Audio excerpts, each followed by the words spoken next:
ইয়াওমা ইয়াকুনুন নাসু কাল ফারাশিল মাবসুস ওয়া তাকুনুল জিবালু কাল ইহনিল মানফুস।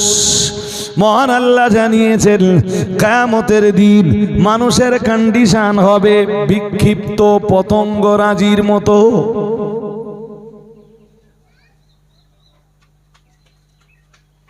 কি করে বোঝাই বলেন দিন? ওই আলো টালো জ্বাললে বিক্ষিপ্ত কিছু পোকা ঘুরে বেড়াতে দেখেছেন? ঠিক মানুষের কন্ডিশন কিয়ামতের দিন ওই রকম হবে।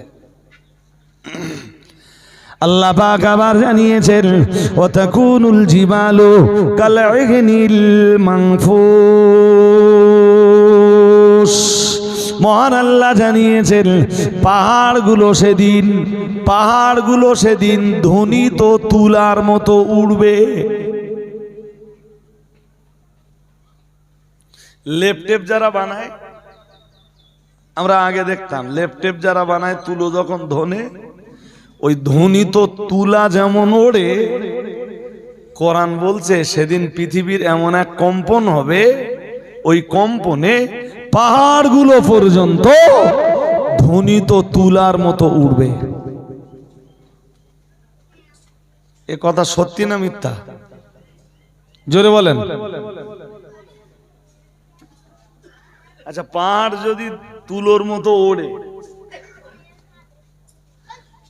আমি আবার বলছি পাহাড় যদি তুলোর মতো ওড়ে, তো পৃথিবীর কন্ডিশন কি হবে? আর পৃথিবীতে যে মানুষেরা থাকবে তাদের কন্ডিশন কি হবে?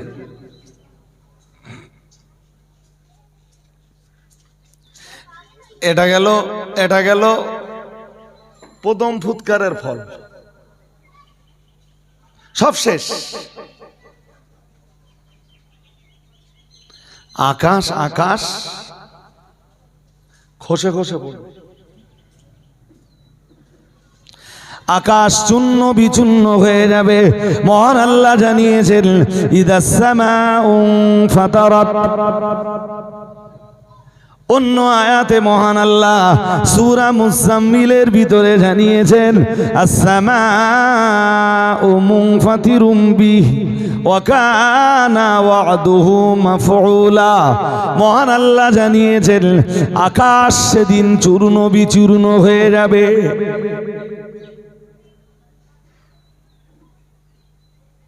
পৃথিবী শেষ, আকাশ শেষ, সব শেষ, तमाम সৃষ্টি শেষ। কোন ফুৎকারে? পয়লা ফুৎকারে। কথা কি শুনছেন? এই ফুৎকারের আগ পর্যন্ত যারা কবরে চলে গেছে, আর যারা বেঁচে আছে ওর ওই একদিনই শেষ, কেউ থাকবে না। এর ঠিক 40 বছর কেটে যাবার পর আল্লাহ ওই ফেরেশতাকে বলবেন আর একটা ফুৎকার মারো।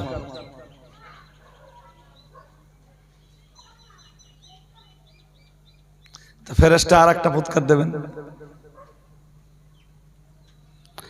আল্লাহ পাক রব্বুল আলামিনের ফেরেশতা দ্বিতীয় ফুৎকার যেই না দিবেন, কোরআনুল কারীম বিবরণ দিয়েছে সূরা ইয়াসিনের ভিতরে। মহান আল্লাহ জানিয়েছেন অনুফিকা ফিস সূর ফাইযা হুম মিনাল আজদাথি ইলা রাব্বিহিম ইয়ানসিলুন قالوا يا ويلنا من بعثنا من مرقدنا هذا ما وعد الرحمن وصدق المرسلون।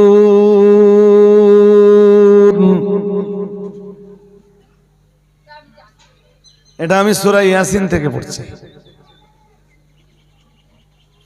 আল্লাহ বলেন যে ইসরাফিল যখন দ্বিতীয় ফুৎকারটা ফুঁকে দেবেন, কি হবে? ফাইযা হুম মিনাল আজদাথি ইলা রাব্বিহিম ইয়ানসিলুন।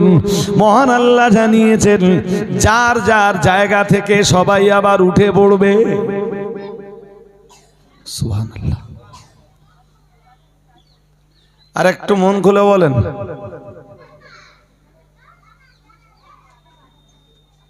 দ্বিতীয় ফুৎকার যেই পড়বে যার যার জায়গা থেকে সবাই উঠে পড়বে। কোথায় কার কবর আছে আমরা কিচ্ছু জানি না। আর এখান থেকে 100 বছর পরে আমার কবর কোথায় মানুষ জানবে না। আপনার কবর কোথায় আপনার পরবর্তী প্রজন্ম যারা, আপনার ছেলের ছেলেরা জানবে না। ছেলের ছেলে তার ছেলেরা আপনার কবর কোথায় জানবে না, আপনিও জানেন না। যদি এখন বসে জিজ্ঞেস করা হয়, আপনি আপনার আব্বার কবরটা বলতে পারবেন, দাদুর কবর কোথায় বলতে পারবেন। কেউ কেউ হয়তো দাদার বাপের কবরটাও বলতে পারবে, কিন্তু দাদার দাদার কবর কোথায় বলছে। ঘুমাচ্ছে নাকি? খুব ঘুম লেগেছে? তা এখানে এখানে চলে এসে একটা বালিশ এনে দেই। আচ্ছা ঠিক আছে, খুব মন দিয়ে শোনেন। তো ঠিক আমাদের পরবর্তী প্রজন্মের কন্ডিশন তাই হবে। আমারও যদি বলা হয় যে আমার খুব বেশি হলে আমার দাদার খবরটা কোথায় বলতে পারবো, তাহলে আমার পদদাদার খবর কোথায়, পদদাদার বাবার খবর কোথায়? কিন্তু ইসরাফিলের এই দ্বিতীয় ফুৎকারের পরে সবাই কবর থেকে যার যার জায়গা থেকে উঠে পড়বে। শুধু উঠে পড়বে না, মিনাল আজদাথি ইলা রাব্বিহিম ইয়ানসিলুন। আল্লাহ পাকের কোরআন জানিয়েছে প্রত্যেকেই তাদের রবের দিকে চলতে শুরু করবে। সুবহানাল্লাহ। আর একটু মন খুলে বলেন, কোন দিকে চলবে? রব। রব কে? জোরে বলুন, আল্লাহ। সবাই চলতে থাকবে তাদের রবের দিকে, দৌড়াতে থাকবে। ইয়ানসিলুন। قالوا يا ويلنا من بعثنا من مرقدنا هذا ما وعد الرحمن। আল্লাহ পাক রব্বুল আলামিন জানিয়েছেন, কলু তারা বলবে, ইয়া ওয়াইলানা মান বা'সানা মিন মারকাদিনা। আল্লাহ পাক রব্বুল আলামিন জানিয়েছেন, কলু তারা বলবে, ইয়া ওয়াইলানা, হায় আফসোস আমাদের জন্য, মান বা'সানা মিন মারকাদিনা, কে আমাদের ঘুমিয়ে থাকবার জায়গা থেকে ওঠালো। ওমি ওয়ারাইহিম বারযাখুন। মন দিয়ে শুনতে হবে। ওমি ওয়ারাইহিম বারযাখুন। আল্লাহ পাক রব্বুল আলামিন জানিয়েছেন তাদের পিছনে রয়েছে বারযাখ। দুনিয়াতে দুতলা বাড়ি করলাম, যদি আখেরাত না থাকতো তাহলে আমি সাকসেস। চাকরি পেলাম, ভালো মাইনে তুললাম, ভালো বাজার করলাম, ভালো খাওয়া দাওয়া হলো, ভালো জামা কাপড় পরলাম, ভালো গাড়ি কিনলাম, পিছনে যদি আখেরাত না থাকতো তাহলে আমি সাকসেস। কিন্তু পিছনে যে আখেরাত আছে এটা তো আমি বলছি না, এটা আল্লাহর কোরআন বলছে। 18 পারা সূরা মুমিনুনের এক আয়াতে আল্লাহ বলেন, ওমি ওয়ারাইহিম বারযাখ। মহান আল্লাহ জানিয়েছেন তাদের পিছনে রয়েছে বারযাখ।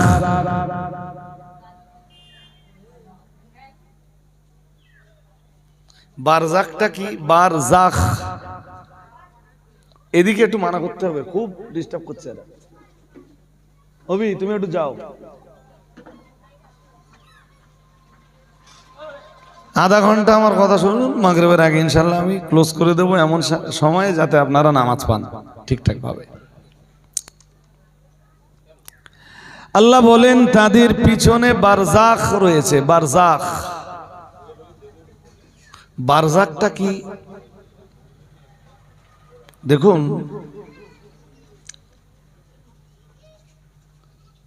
আমরা এখন পৃথিবীতে আছি আজ থেকে 40, 42, 45, 50, 52, 55, 60, 65 বছর আগে আমরা প্রত্যেকেই, আচ্ছা এই বাচ্চাগুলো এত চিল্লাচিল্লি করে কেন? শালা চামড়া গুটিয়ে দেবো কিন্তু মেরে, বেয়াদবের বেয়াদব সব।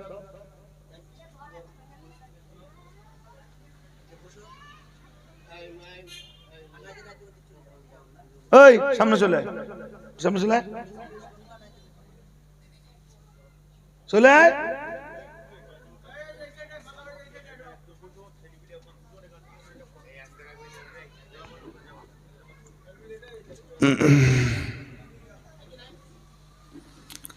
খুব মন দিয়ে আমার কথা শুনুন। আল্লাহ বলেন, হ্যাঁ তো আমার বয়স যদি 40 বছর হয় তাহলে 41 বছর আগে আমি মায়ের পেটে ছিলাম। মায়ের পেটটা ছিল একটা জগৎ।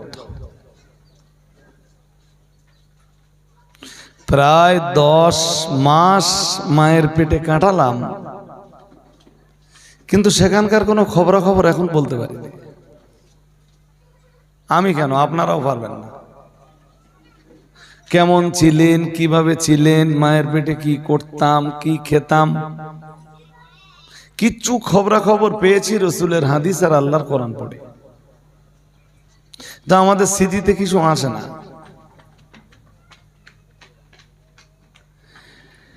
ঠিক মায়ের পেটে থাকবার আগে আমরা রুহের জগতে ছিলাম। রুহের জগৎ থেকে মায়ের পেটের জগৎ, মায়ের পেটের জগৎ থেকে দুনিয়ার জগৎ, দুনিয়ার জগৎ থেকে ঠিক মৃত্যুর পরপরই আমরা আর একটা জগতে যাব। ওই বাড়ি বাড়ি দাও রে, একদম ডিস্টার্ব করতে দিও না। আমরা আর একটা জগতে খুব তাড়াতাড়ি যাব, সেই জগৎটার নাম কবর। আমার কথা শুনছেন সবাই? সেই জগৎটার নাম কি বলুন? কবর। এই কবর জগৎকে কোরআনের ভাষায় বলা হয় বারজাখ। আল্লাহ কোরআন শরীফে এই কথাটাই বলছেন, অমি ওয়ারাইহিম বারজাখ, ওদের পিছনে আর একটা জগৎ আছে, ওদের মানে আমাদের। সেই জগতের নাম বারজাখ। কতদিন থাকবো এই বারজাখে আল্লাহ সেটাও বলে দিচ্ছেন। কতদিন? ওমি ওয়ারাইহিম বারজাখুন ইলা ইয়াউমি ইউবআসুন। আল্লাহ পাক রব্বুল আলামিন জানিয়েছেন, আমার ফেরেশতা ইসরাফিলের সিংহায় যতদিন দ্বিতীয় ফুৎকার না পড়বে, আমার ফেরেশতা ইসরাফিলের সিংহায় 2 নম্বর ফুৎকার যতক্ষণ না পড়বে, আল্লাহ পাক রব্বুল আলামিন জানিয়েছেন ততদিন তোমরা কবরের ভিতরেই থাকবে, ততদিন তোমরা বারজাখেই থাকবে।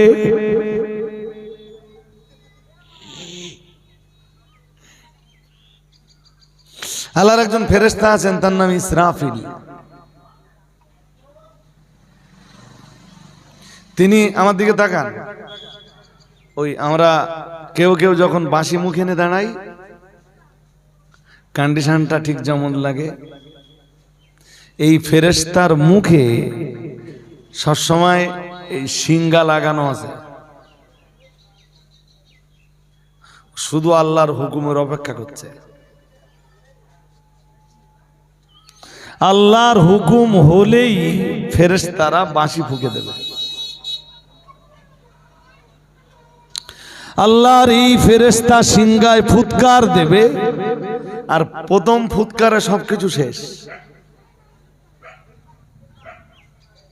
বিরাট সাত করে তৈরি করা 3 তলা বাড়ি শেষ। হাড় ভাঙা উপার্জন করে রাস্তার ধারে 1 বিঘে জমি কেনা ছিল, শেষ। কল কারখানা, দোকান, মার্কেট, বাজার, ব্যবসা বাণিজ্যের জায়গা সব শেষ।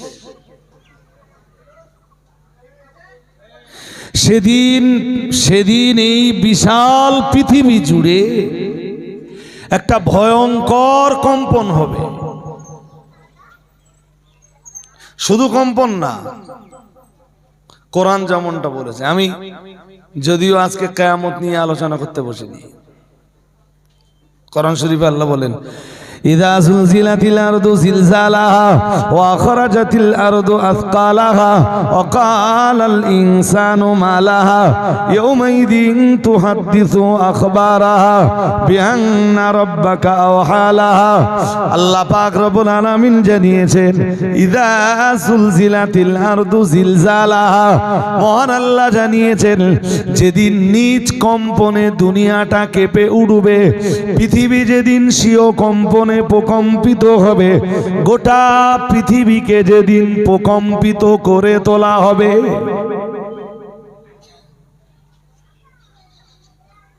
মন আমার দিকে রাখুন, সময় খুব সংক্ষেপ, এক কথা দু তিনবার করে বলতে গেলে, আর যখন মনোযোগ না থাকে না আমরা বুঝতে পারি, তখন একই কথা বারবার বলা লাগে। পৃথিবীর সবচেয়ে ভূমিকম্প প্রবণ দেশ হলো জাপান। জাপানে পৃথিবীতে সবচেয়ে বেশি ভূমিকম্প হয়। ভূমিকম্পে পৃথিবীতে প্রথম স্থান অধিকার করেছে জাপান। তবে বছর দেড়েক দুই আগে সিরিয়ায় যে ভূমিকম্পটা হয়ে গেল ভোরবেলা, মানুষ সবাই তখন ঘুমিয়ে, এই ভূমিকম্পে বিশাল বিশাল অট্টালিকাগুলো ভেঙে পড়ল, চূর্ণ বিচূর্ণ হয়ে গেল। আল্লাহ বলেন কিয়ামতের দিন একটা ভূমিকম্প হবে।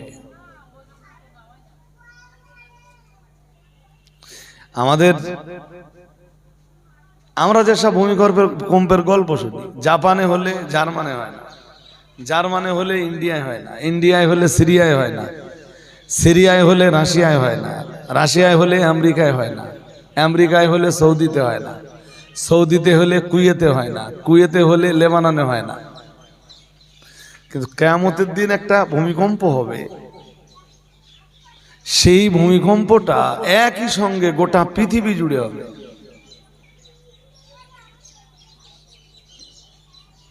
সেটা ইসরাফিল আলাইহিস সালামের ওই বাঁশিতে ফুৎকার দেওয়ার ফল।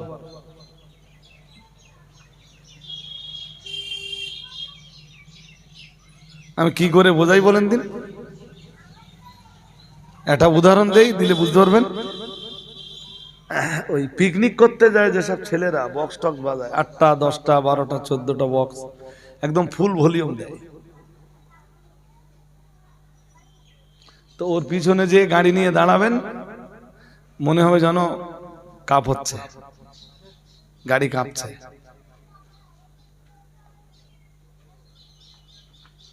কিয়ামতের দিন ইসরাফিলের ফুৎকারের মাধ্যমে পৃথিবীতে এক ভয়ঙ্কর কম্পন শুরু হবে। আচ্ছা, মাটি তো মাটি, মাটির কাঁপুনি বন্ধ করার জন্যই আল্লাহ পৃথিবীতে পাহাড় সৃষ্টি করেছিলেন। পৃথিবী সৃষ্টি করার পরে পৃথিবী খুব কাঁপছিল এই মাটি। আলাম নাজআলিল আরদা মিহাদা ওয়াল জিবালা আওতাদা ওয়া খালাকনাকুম আজওয়াজা। মহান আল্লাহ জানিয়েছেন, আমি কি জমিনকে বিছানা বানাইনি? ওয়াল জিবালা আওতাদা, আল্লাহ পাক রব্বুল আলামিন জানিয়েছেন, আমি কি দুনিয়ার মাটির উপরে বিশাল এই পাহাড়গুলোকে জমিনের পেরেক বানাইনি? সুবহানাল্লাহ। আর একটু মন খুলে বলেন, বিশাল বিশাল এই পৃথিবীর কম্পন বন্ধ করতে আল্লাহ পাহাড়গুলোকে পেরেক স্বরূপ গেড়ে দিলেন।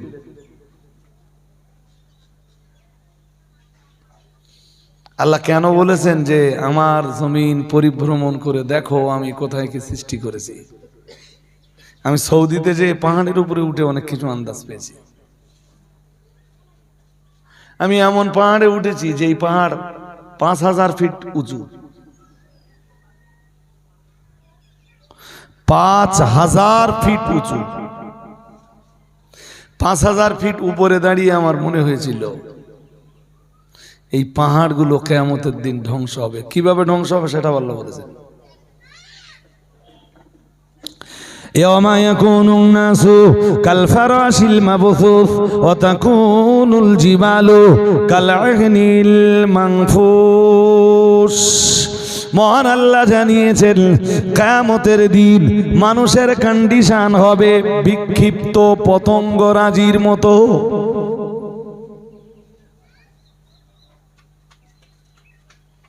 কি করে বোঝাই বলেন দিন? ওই আলো টালো জ্বাললে বিক্ষিপ্ত কিছু পোকা ঘুরে বেড়ায় দেখেছেন? ঠিক মানুষের কন্ডিশন কিয়ামতের দিন ওই রকম হবে। আল্লাহ পাক আবার জানিয়েছেন ওয়া তাকুনুল জিবালু কাল ইহনিল মানফুস। মহান আল্লাহ জানিয়েছেন পাহাড়গুলো সেদিন ধ্বনিত তুলার মতো উড়বে।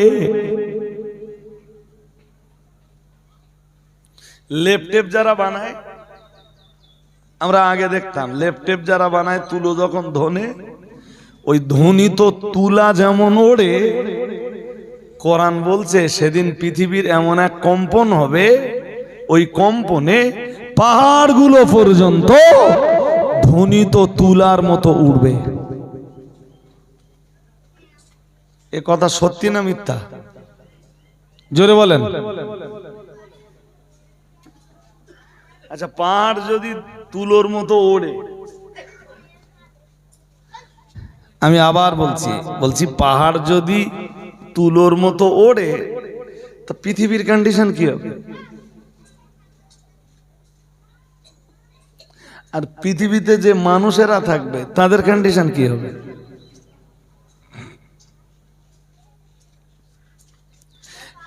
এটা গেল প্রথম ফুৎকারের ফল। সব শেষ। আকাশ খসে পড়বে। আকাশ চূর্ণ বিচূর্ণ হয়ে যাবে। মহান আল্লাহ জানিয়েছেন ইদাস সামাউ ফাতারাত। অন্য আয়াতে মহান আল্লাহ সূরা মুজাম্মিলের ভিতরে জানিয়েছেন আস-সামাউ মুনফাতিরুম বিহি ওয়া কানা ওয়া'দুহু মাফউলা। মহান আল্লাহ জানিয়েছেন আকাশ সেদিন চূর্ণ বিচূর্ণ হয়ে যাবে।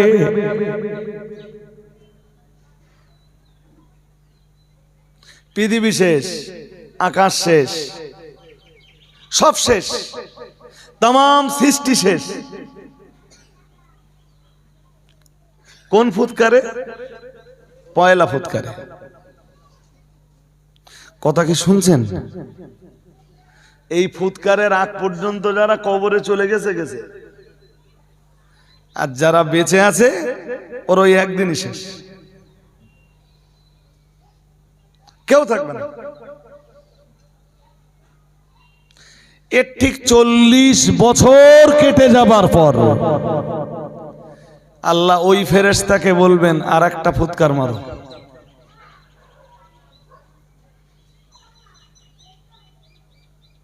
তো ফেরেশতা আর একটা ফুৎকার দেবেন। আল্লাহ পাক রব্বুল আলামিনের ফেরেশতা দ্বিতীয় ফুৎকার যেই না দিবেন, কোরআনুল কারীম বিবরণ দিয়েছে সূরা ইয়াসিনের ভিতরে। মহান আল্লাহ জানিয়েছেন অনুফিকা ফিস সূর ফাইযা হুম মিনাল আজদাথি ইলা রাব্বিহিম ইয়ানসিলুন قالوا يا ويلنا من بعثنا من مرقدنا هذا ما وعد الرحمن وصدق المرسلون।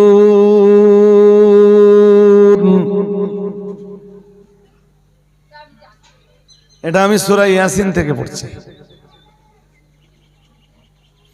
আল্লাহ বলেন যে ইসরাফিল যখন দ্বিতীয় ফুৎকারটা ফুঁকে দেবেন, কি হবে? فإذا هم من الأجداث إلى ربهم ينسلون। মহান আল্লাহ জানিয়েছেন যার যার জায়গা থেকে সবাই আবার উঠে পড়বে। সুবহানাল্লাহ। আর একটু মন খুলে বলেন,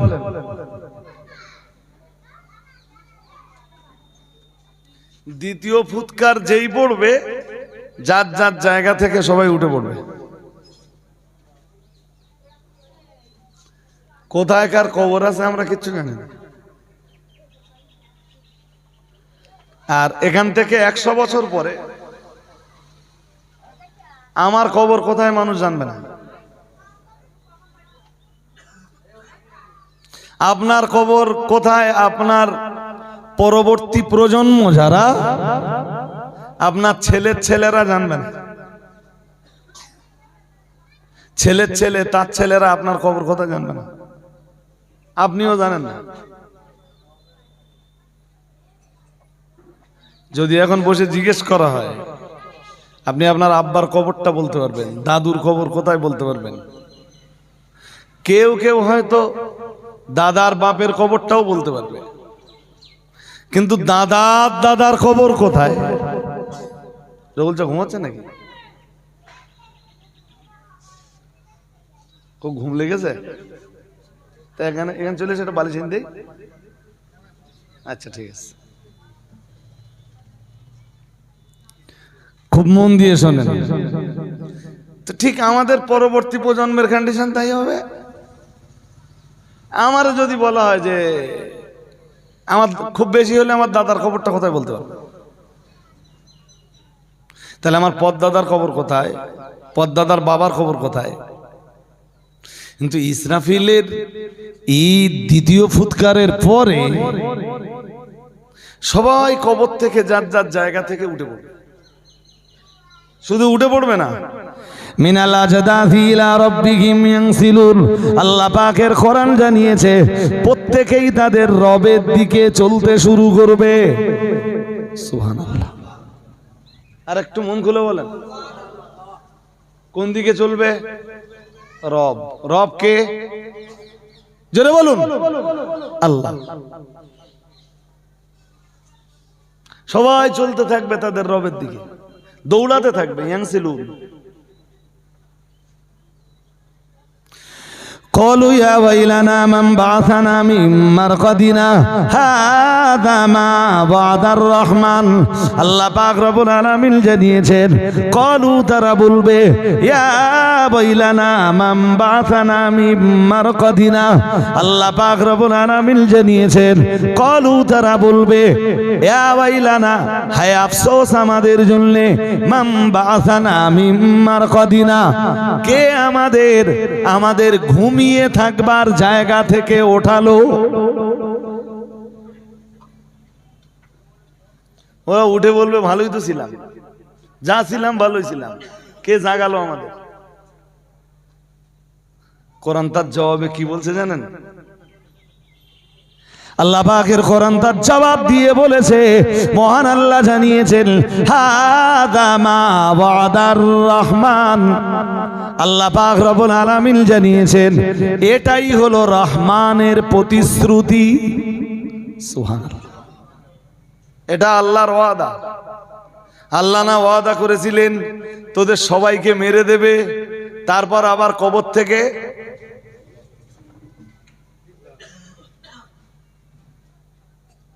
শুধু ওই পর্যন্ত আল্লাহ বলে ছেড়ে দেননি, মহান আল্লাহ আবার জানিয়েছেন হাদা মা ওয়াদার রহমানু ওয়া সাদাকাল মুরসালুন। তাম দুনিয়ার নবী রাসূলরা সবাই একই প্রচার করেছেন, তোমাদের মরতে হবে, আবার একদিন কবর থেকে উঠতেই হবে। আমার এত কথা বলার উদ্দেশ্য শুধু একটা কথা বোঝানো, সেটা হলো মহান আল্লাহ জানিয়েছেন তাদের পিছনে রয়েছে, তোমাদের পিছনে রয়েছে আর একটা কাল, সেই কালের নাম হলো বারজাখ, সেই জগতের নাম হলো বারজাখ।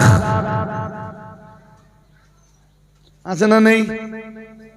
জোরে বলে না। বারজাখটাও শেষ না, বারজাখ থেকে তোমাকে আবার উঠতে হবে কিয়ামতের দিন। এরপরে আল্লাহর আদালতে তোমার বিচার হবে। হবে না? হবে না? জোরে বলেন। হবে। এখন যদি দুনিয়ার পিছে কিছু না থাকতো তাহলে যে পাকা বাড়ি করেছে সে সাকসেস। এখন যদি দুনিয়ার পিছনে আর কিছু না থাকতো তাহলে যে চাকরি পেয়েছে সে সফল। দুনিয়ার পিছনে যদি আর কিছু না থাকতো তাহলে যে ইট ভাটায় শেয়ার হতে পেরেছে 20 পয়সা সে সাকসেস। খুব সহজ করে বলি কথাটা ভাই, কত রাজা মহারাজা জাহান্নামে যাবে, হ্যাঁ, আর কত হতদরিদ্র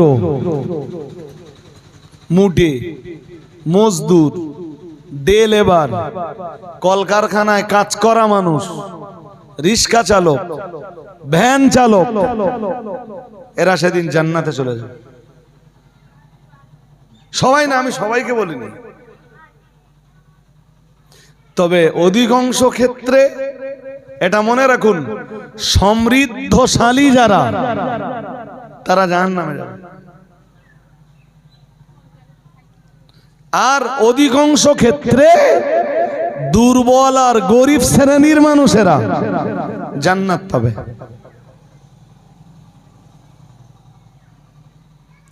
অথচ আমরা পরকাল ছেড়ে দিয়ে সবাই সমৃদ্ধির খোঁজ করি।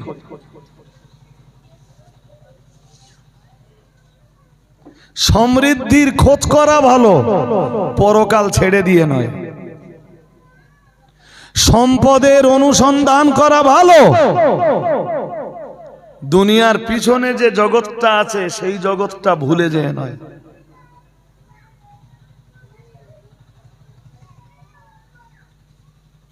স্কুল মাস্টার চাকরি পাবার পরে সাকসেস হতে পারত যদি পিছনে আর কিছু না থাকতো, কিন্তু পিছনে একটা বিরাট জগৎ পড়ে রয়েছে।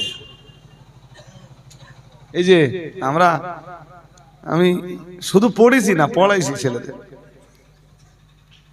শাহ ওলিউল্লাহ মুহাদ্দিস দেহলভির লেখা হুজ্জাতুল্লাহিল বালেগার একটা অধ্যায় আছে, তার নাম আলামুল মিসাল, স্বরূপ জগৎ। স্বরূপ জগৎ বললেই আপনারা বুঝবেন না।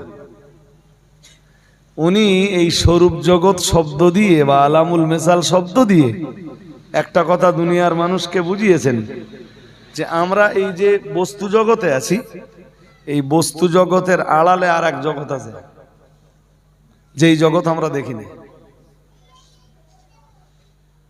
আর দেখবো কেমনে?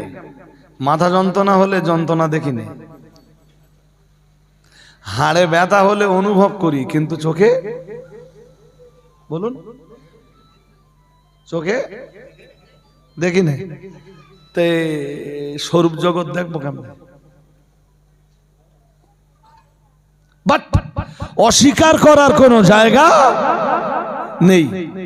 আমি সফল কিনা, আমি সাকসেস কিনা, তার বিচার হবে আমি সেই পিছনের জগৎ থেকে জগতের জন্য কি করতে পারলাম।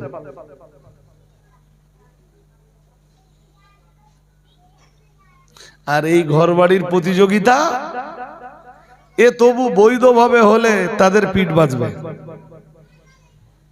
কেউ বৈধভাবে যত রকম আরামায়েশ আছে সব নিতে পারে, দুনিয়া জায়েজ।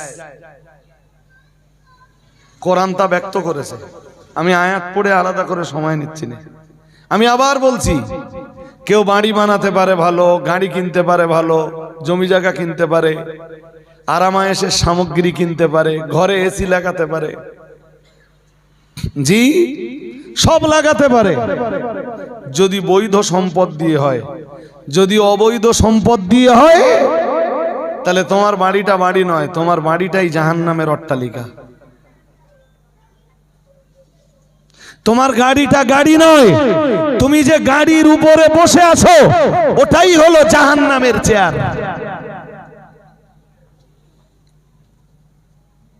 কারণ তোমার পিছনের জগৎ তাই বলছে।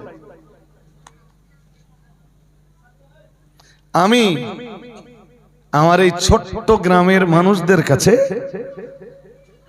জি শুধু পরকালের ভাবনাটা তুলে ধরতে যে এই কথাগুলো বলছে, এই কারণে কোরআনে যত আয়াত আছে কোন আয়াত এইটা বলিনি যে দুনিয়ায় যে যার অনেক টাকা সে সফল হয়েছে, কোরআন এটা বলিনি। আবু লাহাব রাসূলের চাচা, শুধু চাচা না, নিজের চাচা। তা আবু লাহাবের প্রচুর টাকা ছিল। সেই জমানায় আবু লাহাব 8 কেজি সোনার মালিক।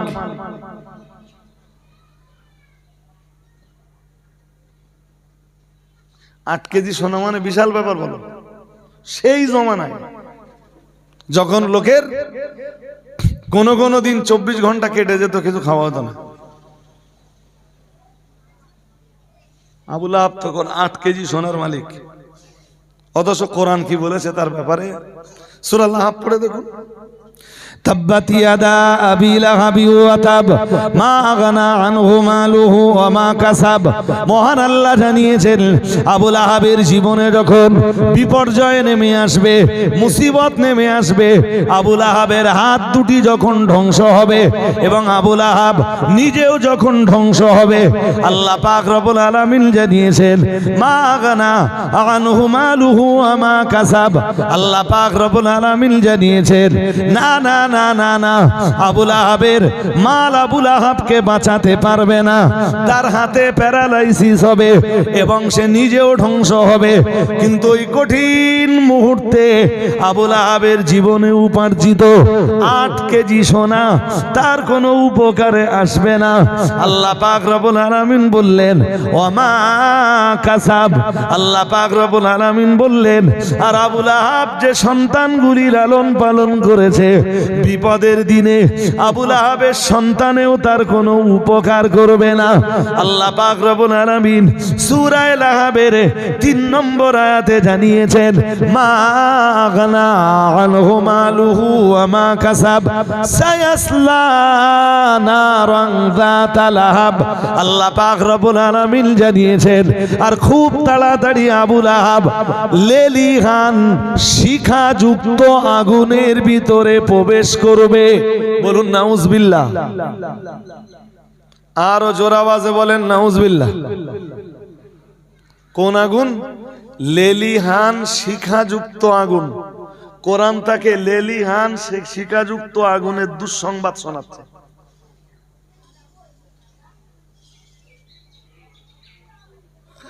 জি, আর বলছে যেদিন, এটা তো পরকালের শাস্তি, এই লেলিহান শিখাযুক্ত আগুন এটা তার পরকালের শাস্তি, আর তার দুনিয়ার শাস্তি তার হাত পুড়ে যাবে, প্যারালাইসিস হবে। শুনছেন আমার কথা নাকি? হ্যাঁ, কোরআনের এই সূরা নাযিল হওয়ার 7 বছর পর্যন্ত আবু লাহাবের কিছু হয়নি। এই সূরা নাযিল হওয়ার পরে 7 বছর কেটে গেছে, আবু লাহাবের কিচ্ছু হয় না।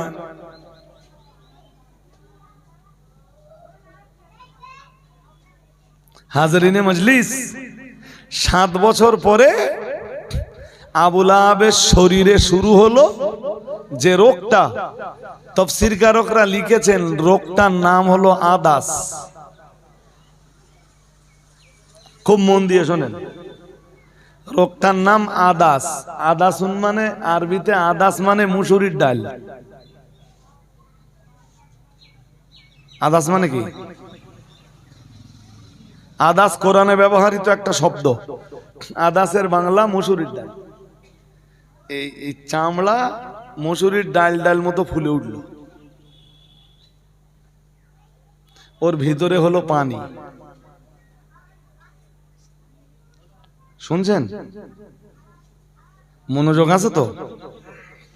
ওর ভিতরে কি হলো? পানি। ওই পানি থেকে শুরু হলো পসনা। প্রথম কি হলো? আদাস, মানে মসুরির ডালির মতো, আর কিচ্ছু না।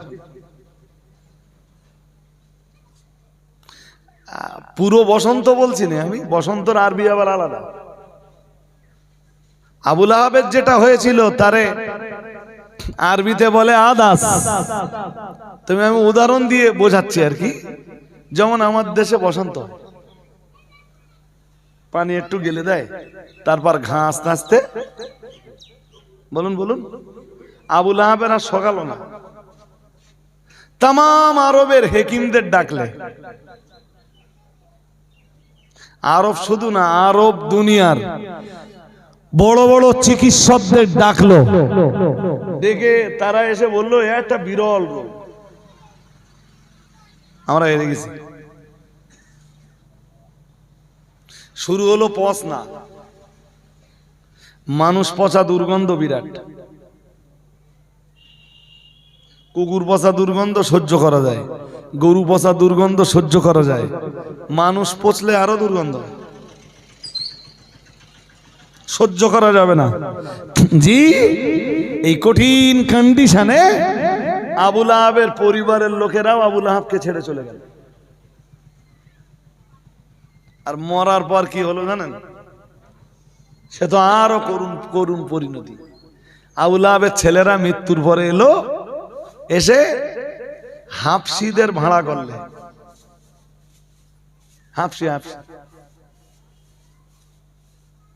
হাফসিদের ভাড়া করলো, করে এক কবর খোঁড়ালো।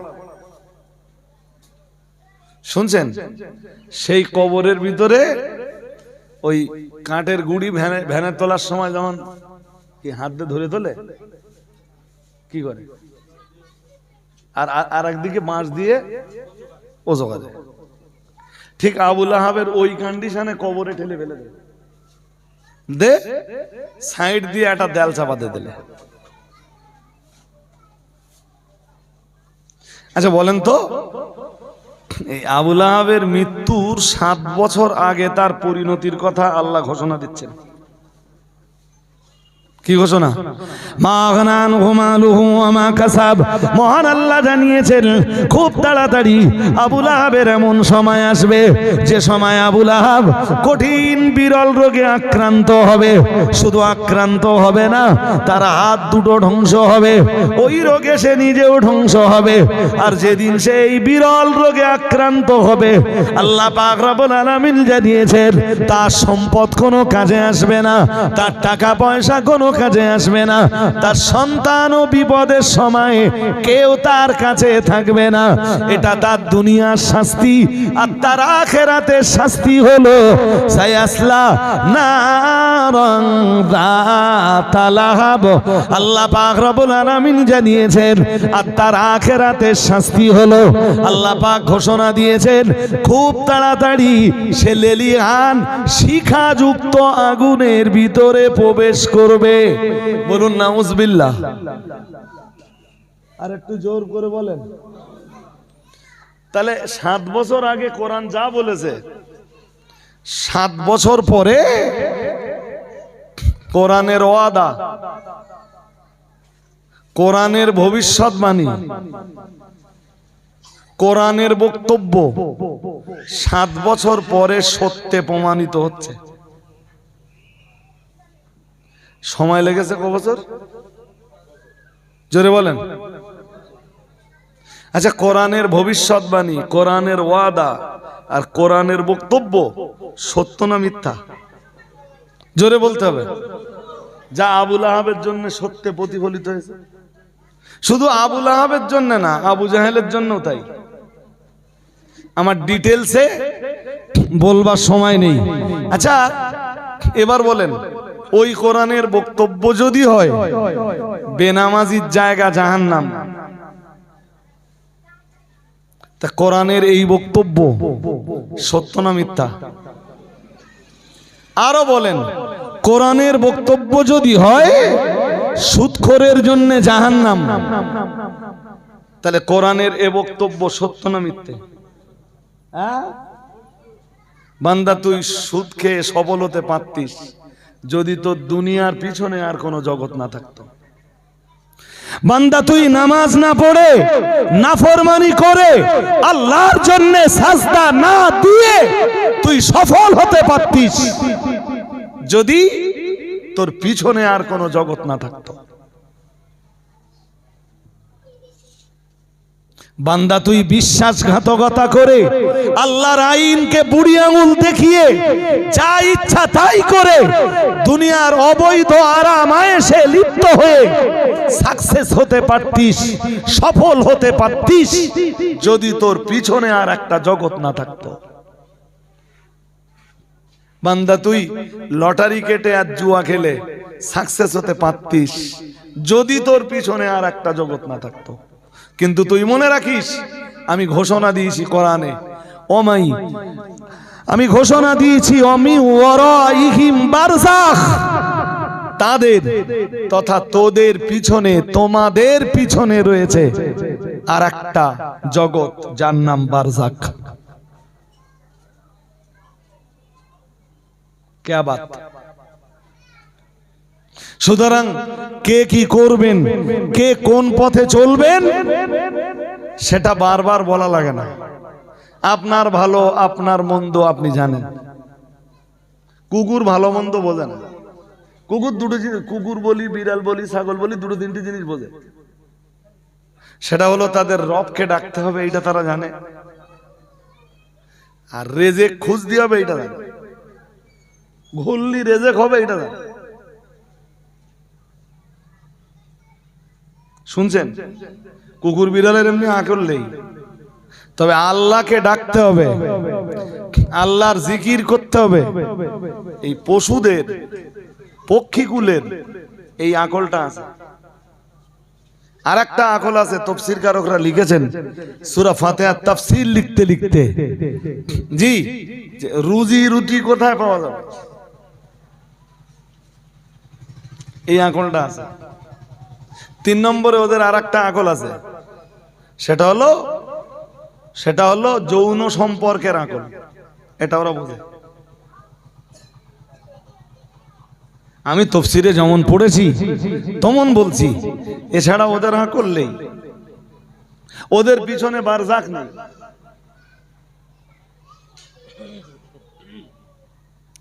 আয়াত একটা পড়েছিলাম, এবার আয়াতটা বলবো। তার আগে বলি, সুতরাং এনি কন্ডিশন আপনাকে সাকসেস হতে হবে। শোনেন, তার আগে একটা ঘোষণা দিয়ে নেই, সেটা হলো দোয়া মাগরিবের পরে হবে। ওরা তো দুটো খানা পিনার ইন্তজাম করেছে, আর এখন আমি ছেড়ে দিলে সবাই যাবে নামাজে, তো ওদের সেই খানাটা বন্টনের সুযোগ তো দিতে হবে। আমার ভীষণ ব্যস্ততা, মাগরিবের নামাজ পড়ে আমরা আবার 5:34 মাগরিব আজান, তো আমরা ঠিক 6টায় আবার বসবো, 6টায় বসবো, আর 6:30টার ভিতরে অল কমপ্লিট। নইলে আমার পরের জলসা রয়েছে 7:30টায়, তারপরের জলসা 9টায়, তারপরের জলসা আবার 11টায়। সুতরাং যিনি যেখানে থাকেন মাগরিব পড়ে একটু আসবেন। দোয়া থেকে কেউ এখানে মাগরিব না, না এখানে হবে না, এখানে সেই পরিবেশ নেই। আর হবে সে নামাজের পার্টি জোগাড় করে ওই রাস্তার উপর পড়তে হবে, তাহলে হবে। সেই ব্যবস্থা করা যাবে। এখন চট্টট আনা আছে, হ্যাঁ। তো অনেকে মসজিদে যেতে যাবেন, যদি মনে হয় যে মসজিদে যাবেন যান, আর নইলে এখানে আজান হবে, এখানে জামাত হবে। তাহলে তোমরা চট রেডি করো, এখনো কম মিনিট বাকি আছে। আপনাদের উজুর সময়, ইস্তেঞ্জার সময় এখনো 14 মিনিট বাকি আজানের। তো আমি কম মিনিট আগে ছেড়ে দেবো, যাতে কারণ নামাজে ডিস্টার্ব না হয়। এখন উঠলে হবে না, এখন উঠলে হবে না। তারপর আজান হতে একটা সময় যাবে। আর কেউ যদি মনে করেন যে আপনি জামাতে যাবেন, তাহলে আটকানোর অধিকার আমার কেন? আমার 14 পুরুষেরও নেই। জি, ওরা চেয়ারগুলো তুলে দেবে, চট পেতে দেবে, আর বাড়ি থেকে 2-4টে বেডশিট লাগবে, কিন্তু ওই বেডশিট গুলো বিছাতে হবে ওতে। এই রাস্তার ওপরেই আমরা নামাজ পড়ে নেবো ইনশাল্লাহ।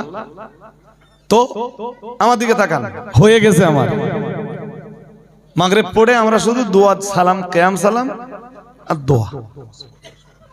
এখন আর পসিবল হবে না। কি বলছিলাম? একটা আয়াত পড়েছিলাম শুরুতে, সেই আয়াতটা বলি। যেহেতু পিছনে আর এক জগৎ আছে, তাই এনি কন্ডিশন, যে কোনো পরিবেশে আমাদেরকে সাকসেস হতে হবে, সফল হতে হবে। আর সফলতার যে সূত্র, সেই সূত্র আল্লাহ রাব্বুল আলামিন কোরআনুল কারীমে দিয়েছেন। আয়াতটা পড়ি আমি। ইয়া আইয়ুহাল্লাযীনা আমানু, ইয়া আইয়ুহাল্লাযীনা আমানু রুকউ ওয়াসজুদু ওয়া'বুদু রাব্বাকুম ওয়াফআলুল খায়রা লাআল্লাকুম তুফলিহুন। আল্লাহ পাক রব্বুল আলামিন জানিয়েছেন, ইয়া আইয়ুহাল্লাযীনা আমানু, মহান আল্লাহ জানিয়েছেন, হে দুনিয়ার ঈমানওয়ালা মানুষের দল, ইরকাউ, তোমরা রুকু করো। আল্লাহ পাক রব্বুল আলামিন আবার জানিয়েছেন, ওয়াসজুদু, তোমরা সাজদা দাও।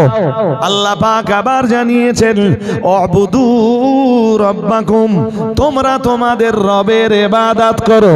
আল্লাহ পাক আবার জানিয়েছেন, ওয়াফআলুল খায়রা, আল্লাহ পাক জানিয়েছেন, তোমরা নেক কাজের আঞ্জাম দাও, নেক কাজের রূপায়ণ করো। আমরা জানো আল্লাহকে বললাম, ও রব্বুল আলামিন আল্লাহ, আমরা যদি রুকু করি, আমরা যদি সাজদা দেই, আল্লাহ আমরা যদি ইবাদত করি, রবের উপাসনা যদি করি, আর আমরা যদি নেক কাজের আঞ্জাম দেই, আল্লাহ ও রব্বুল আলামিন বিনিময়ে কি দিবেন আপনি আমাদের? কি পাবো আমরা? আল্লাহ পাক রব্বুল আলামিন বললেন, লাআল্লাকুম তুফলিহুন। আল্লাহ পাক রব্বুল আলামিন বললেন, তোমরা যদি রুকু করতে পারো, তোমরা যদি সাজদা দিতে পারো, তোমরা যদি রবের ইবাদত করতে পারো, আর তোমরা যদি কল্যাণমুখী কাজগুলির আঞ্জাম দিতে পারো, আমি আল্লাহ পাক রব্বুল আলামিন বলছি, লাআল্লাকুম তুফলিহুন। আল্লাহ পাক রব্বুল আলামিন বললেন, তবেই তোমরা হতে পারবে সফল।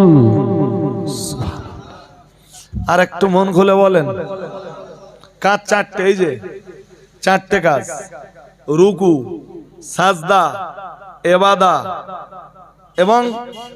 এবং ফেলুল খয়রাতের আঞ্জাম। দ্যাটস মিন ভালো কাজের রূপায়ণ করা, ভালো কাজের আঞ্জাম দেওয়া, ভালো কাজের সম্পাদনা করা।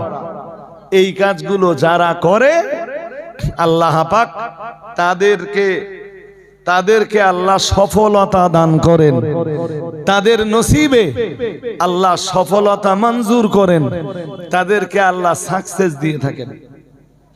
আমি মাগরিবের নামাজের পরে মিনিট 10-15 এই 3-4টে কাজের হালকা হালকা ব্যাখ্যা দেব, দিয়ে সালাম পড়ব, দোয়া করব।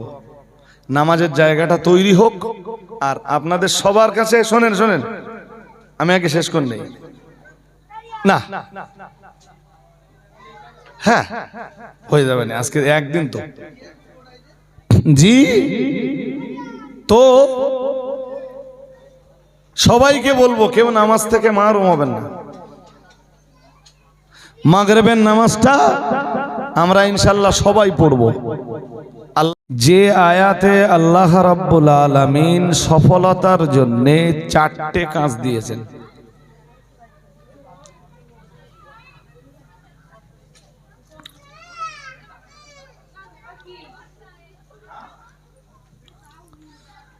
এই 4টে কাজের ভিতরে প্রথমটা হলো রুকু।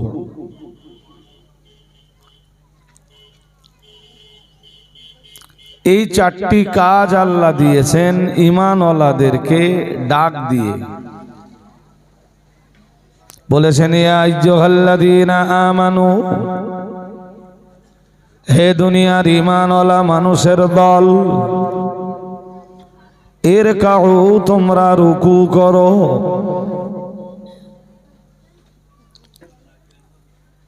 রুকু করার নির্দেশ আল্লাহ কোনো মুশরিককে দেননি, কোনো অবিশ্বাসীকে দেননি, কোনো কাফিরকে দেননি।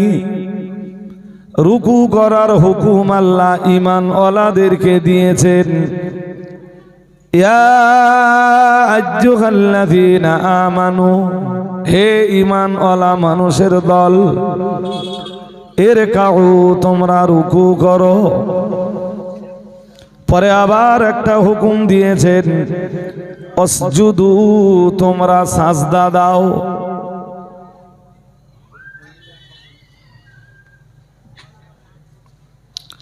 তোমরা রুকু করতে পারলে তোমরা সফল, তোমরা সাজদা দিতে পারলে তোমরা সফল। অবুদু রব্বাকুম, তোমরা তোমাদের রবের ইবাদত করতে পারলে তবেই সফল।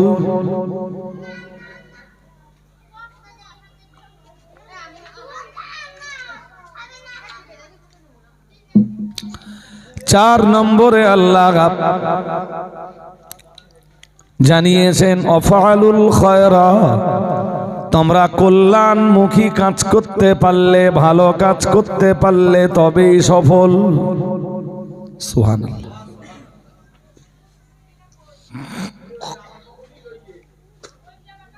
আমি আসরের নামাজ পড়ে যখন উঠেছিলাম তখন বলেছিলাম, শুরুতে বলেছিলাম সফলতা বাড়িতে নয়, গাড়িতে নয়, ব্যবসায় নয়, বিজনেসে নয়, টাকায় নয়, সোনাদানায় নয়, আসবাবপত্রে নয়, জমি জায়গায় নয়, ইট ভাটায় নয়, জল করে নয়।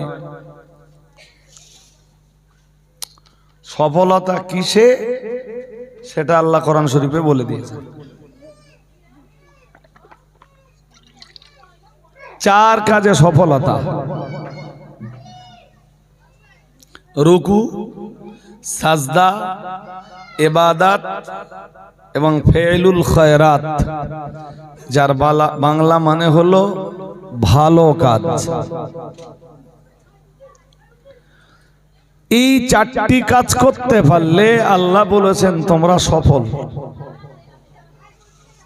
তবে সফলতার মানদণ্ড এখানে শেষ নয়।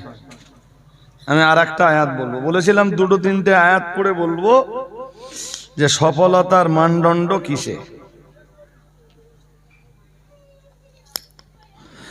আল্লাহ পাকের কোরআনের অন্য আয়াত বিবরণ দিয়েছে। সূরা মায়েদার 90 নম্বর আয়াত, 7 পারা সূরা মায়েদার 90 নম্বর আয়াতে মহান আল্লাহ জানিয়েছেন, ইয়া আইয়ুহাল্লাযীনা আমানু ইন্নামাল খামরু ওয়াল মাইসিরু ওয়াল আনসাবু ওয়াল আসলাম রিজিসুম মিন আমালিশ শাইতান ফাজতানিবুহু লাআল্লাকুম তুফলিহুন। মনটা স্থির করুন। স্থির মনে মাগরিবের নামাজের পর দু চারটি কথা শুনেই আমরা সালাম পড়ে দোয়া করব। এখন যেটা পড়লাম এটা সূরা মায়েদার 90 নম্বর আয়াত। কি আছে? আবার ইমানদারদের ডেকেছেন। ইমানদার কারা? আমরা। ঈমান সবার ভিতরে মেলে না। ইয়া আইয়ুহাল্লাযীনা আমানু, হে দুনিয়ার ঈমানওয়ালা মানুষের দল,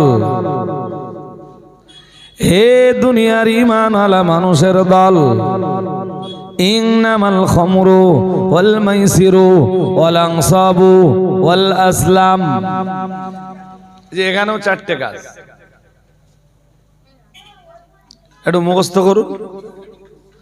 ইন্নামাল খামরু, নিশ্চয়ই মদ পান করা, ওয়াল মাইসিরু, জুয়া খেলা, ওয়াল আনসাবু, দেব দেবীর পূজা করা,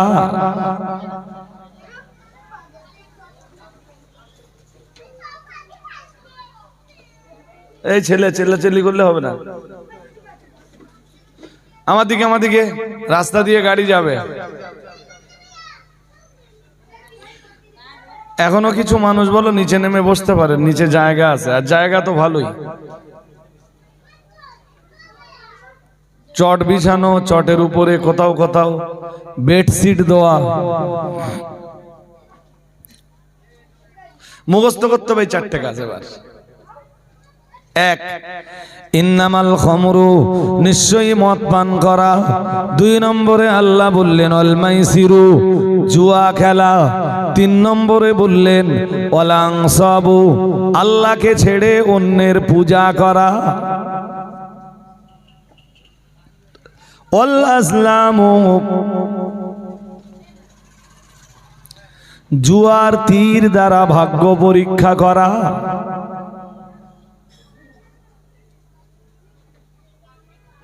চারটে কাজ। এনে জুয়ার তীর দ্বারা ভাগ্য পরীক্ষা মানে কেমন জানেন? এখন আর দেখা টাকা যায় না। ছোটবেলায় যখন বাজারে যেতাম, বাজারে যেয়ে দেখতাম যে রাস্তার ধারে একটা লোক বসেছে, একটা পেপারের উপরে বিভিন্ন জিনিসপত্র পাতিয়েছে, তাতে সাবান আছে, নারকেল তেলের বোতল আছে, অন্যান্য আরো বিভিন্ন সামগ্রী আছে, আর কাছে একটা বালা আছে। একটা বালা নিক্ষেপের সুযোগ একবার, বালার ভিতরে যে মালটা ঢোকাতে পারবেন সেটা আপনার, আর যদি না ঢোকে তাহলে ও 1 টাকা নেবে। এবার আপনি যতবার চান্স নেবেন নেন। এইটাকে কোরআনের ভাষায় বলা হয়েছে তীর দিয়ে ভাগ্য নির্ধারণ করা।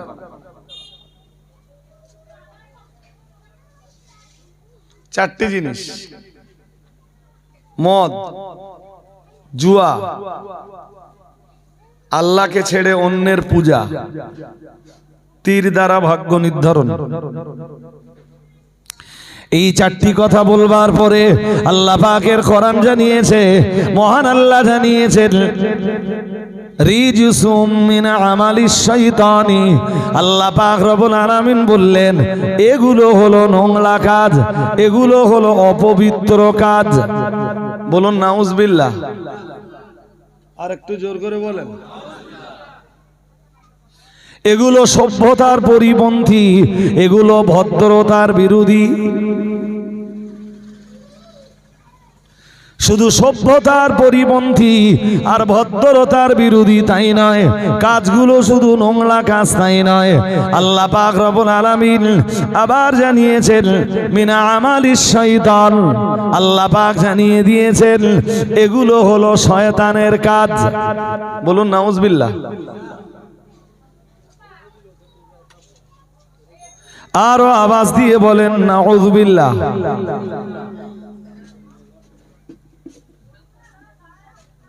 আমার ব্যাখ্যা দেওয়ার অবকাশ নেই। জুয়া যে ধরনের জুয়াই হোক, ইসলামে কঠোর হারাম। আমতলার জুয়া হোক, কাঁঠালতলার জুয়া হোক, কলা বাগানের জুয়া হোক, আর হোক সে মার্কেটের লটারির জুয়া।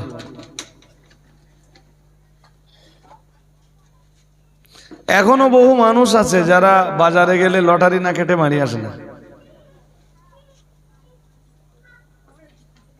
কঠিন হারাম।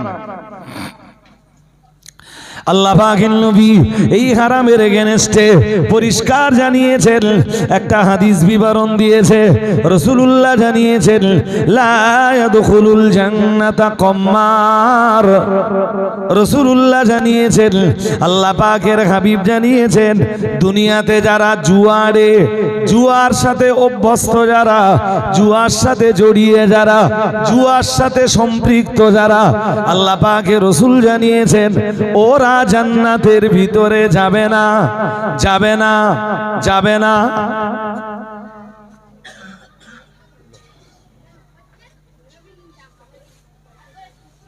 তিন শ্রেণীর মানুষ জান্নাতে যাবে না, যাবে না, যাবে না। তার ভিতরের একটা শ্রেণী হলো জুয়ারে, জুয়ার সাথে অভ্যস্ত যারা, তারা আল্লাহর জান্নাতে যাবে না। ১৫০০ বছর আগে এটা ঘোষণা দিয়েছেন রাহমাতুল লিল আলামিন। বলুন নাউজুবিল্লাহ। আমার দিকে, আমার দিকে, বাইরে রাস্তায় মন দিলে হবে না। সময় নেই যে আমি লম্বা সময় নিয়ে এখনো কথা বলবো, সে সময় আমার হাতে নেই আর। জি,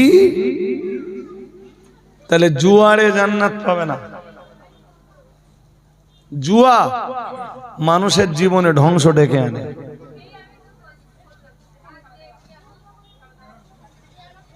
যারা জুয়া খেলায় অভ্যস্ত এরকম লোক দেখেছি, সব শেষ, তারপরেও জুয়ার নেশা যায় না।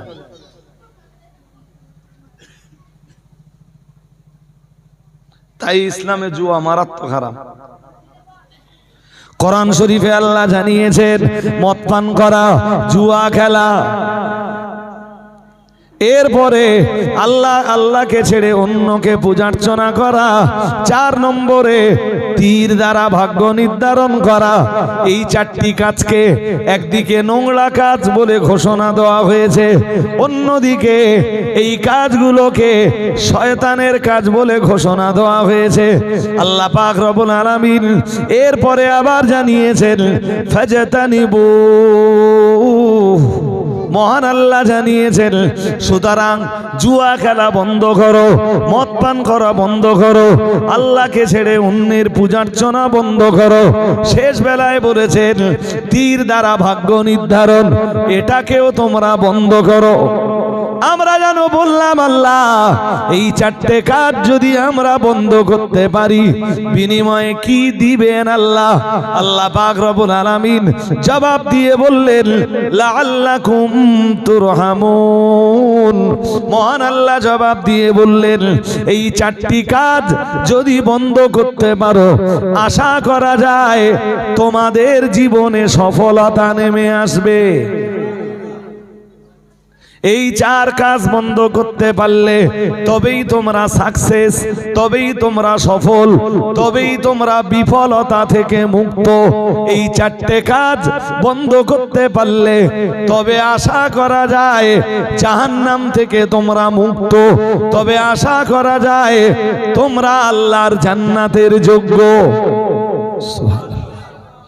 আর একটু মন খুলে বলেন।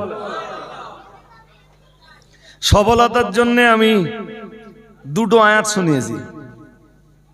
একটা আয়াত শুনিয়েছি সূরা হজ থেকে, যেখানে 4টে কাজের দায়িত্ব আল্লাহ দিয়েছেন।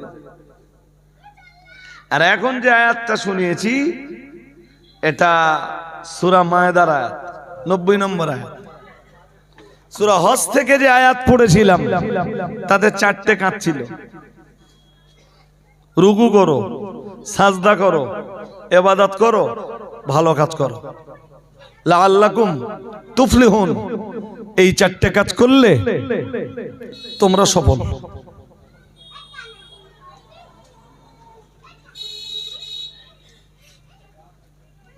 আর এই আয়াতে 4টে নিষেধ।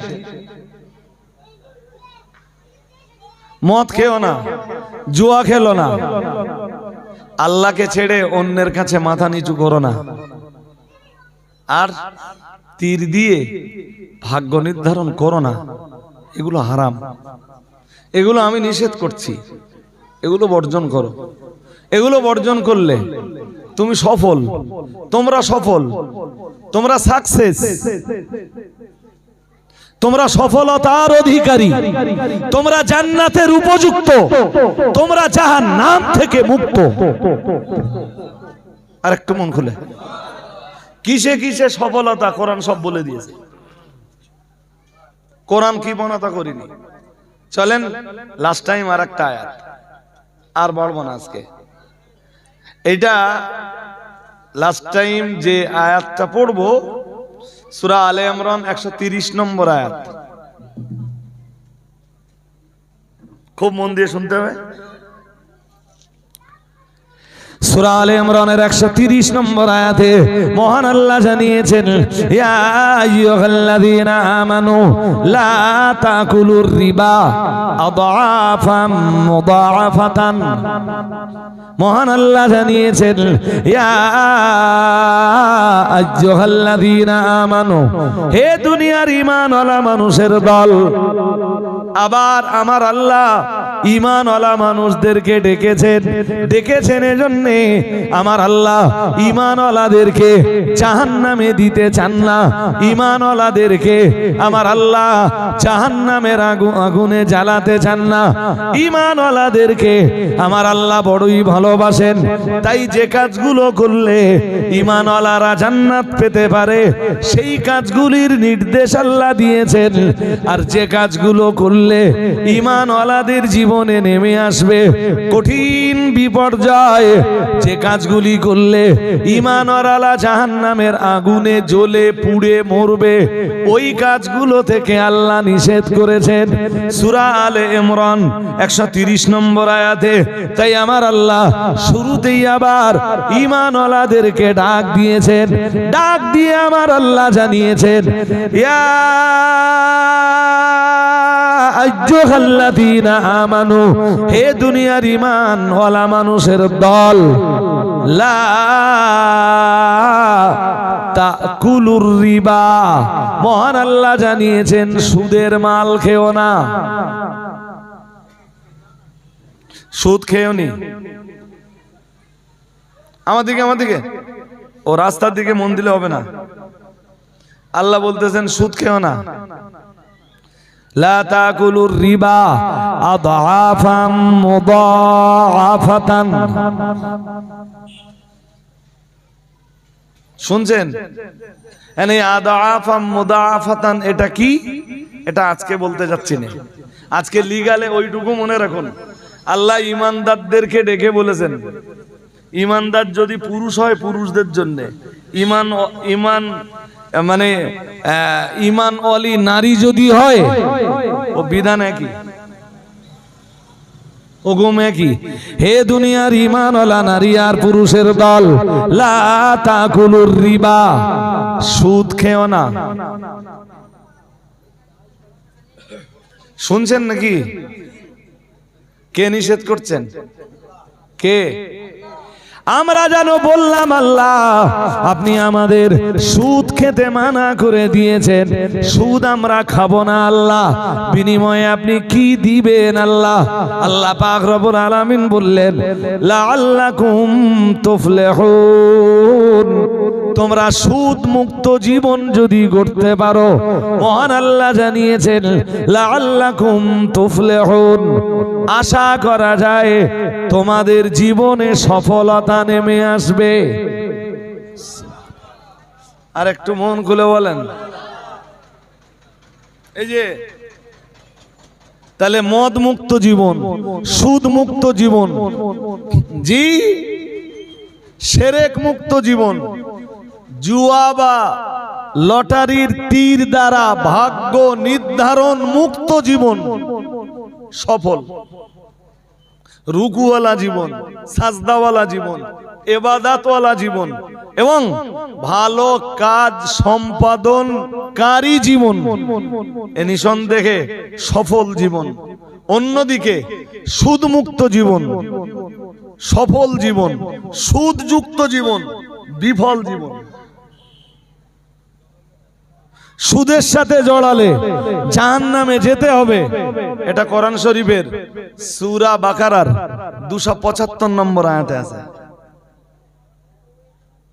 পড়ে দেখবেন আল্লাহ বলে দিয়েছেন, ওমান আদা ফাউলাইকা আসহাবুন নারি হুম ফিহা খালিদুন। মহান আল্লাহ জানিয়েছেন ওমান আদা, আমি আল্লাহ সুদ হারাম করে দিয়েছি আর ব্যবসা আমি আল্লাহ হালাল করে দিয়েছি। এই মেসেজ কলেমাওয়ালাদের কাছে পৌঁছানোর পরেও যারা সুদ খাওয়া ছাড়লো না, মহান আল্লাহ জানিয়েছেন উলাইকা আসহাবুন নার। মহান আল্লাহ জানিয়েছেন ওরা জাহান্নামের অধিবাসী। বলুন নাউজুবিল্লাহ। আর একটু জোর করে বলেন। আমি সেই আসরের পর থেকে একটা কথাই বোঝাতে চাচ্ছি, সেটা হলো কোন জিনিসে আপনার সফলতা। আপনার সফলতা বাড়িতে নয়, আপনার সফলতা গাড়িতে নয়, জমি জায়গায় নয়, টাকা পয়সায় নয়, সোনা দানায় নয়। আপনার সফলতা বিজনেসে নয়, ব্যবসা বাণিজ্যে নয়। আপনার সফলতা চাষবাসে নয়, কলকারখানায় নয়, কোনো কাজ কারবারে নয়। আপনার সফলতা কোরআনুল কারীমের বিধানের মান্যতার ভিতরে। এবং কোন কোন আয়াতে সফলতার চাবিকাঠি আছে সব কোরআনে আল্লাহ দিয়ে দিয়েছেন, কিন্তু সমস্যা হলো সব এক জায়গায় দেয়নি আল্লাহ।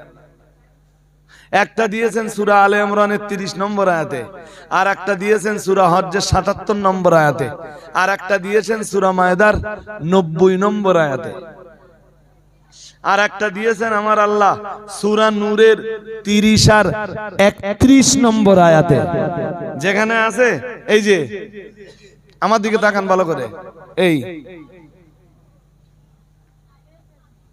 পর নারী পর স্ত্রী থেকে নিজের চোখ সামলাও।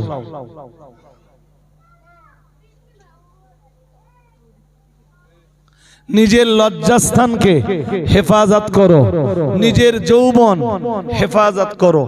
আমরা যেন বললাম আল্লাহ আমরা চোখ হেফাজত করলাম, লজ্জাস্থান হেফাজত করলাম, যৌবন হেফাজত করলাম, বিনিময়ে কি দিবেন আল্লাহ? আল্লাহ জবাবে বললেন শোনো কি দিব। ঠিক এইভাবে নিজের চক্ষু হেফাজত করে, লজ্জাস্থান হেফাজত করে, নিজের যৌবন হেফাজত করে যদি তুমি মানুষের মতো জীবন বানাতে পারো, আমি কি দিব জানো? আমরা বললাম কি? আল্লাহ বললেন লাআল্লাকুম তুফলিহুন, আমি আল্লাহ তোমাদের মতো মানুষদেরকে সফলতা নসিব করে দিব। আরেকটু মন খুলে বলেন, যে পুরুষ অকারণে নারীর দিকে তাকায়, যে নারী অকারণে পর পুরুষের দিকে তাকায় আর মন্দ জিনিসের কল্পনা করে, ওই পুরুষ সাকসেস নয়, ওই পুরুষ সফল নয়, ওই পুরুষ সফলতার অধিকারী নয়, ওই পুরুষের জন্য জান্নাত নয়। জান্নাত ওই নারী ওই পুরুষের জন্য যারা চক্ষু হেফাজত করতে পারে, লজ্জাস্থান হেফাজত করতে পারে, নিজের যৌবন হেফাজত করতে পারে। আল্লাহ তাদের জন্যই ঘোষণা দিয়েছেন তারাই হবে হাসরের ময়দানে সফল, তারাই হবে জান্নাতের যোগ্য, তারাই হবে প্রকৃতপক্ষে জান্নাতি মানুষ। আমি আয়াত পড়িনি কিন্তু বলে দিয়েছি, এই এখন যে কথাগুলো বললাম এই কথাগুলো সূরা নূরের 30 আর 31 এই দুই আয়াতে আছে। বুঝতে অসুবিধা হচ্ছে? হ্যাঁ, সফলতার এখনো এক গুচ্ছ আয়াত আছে, বাট একদিনে এক মজলিসে সব শুনে নেব বললেই পসিবল না। আমার 5 ঘন্টা টাইম দিলেও আমি সফলতার আয়াতগুলো সব একদিনে মানুষকে শোনাতে পারবো না, যে কোন কোন কাজে মানুষের সফলতা আর কোন কোন কাজ বাদ দিয়ে চলার ভিতরে মানুষের সফলতা আল্লাহ সব কোরআনে বলে দিয়েছেন।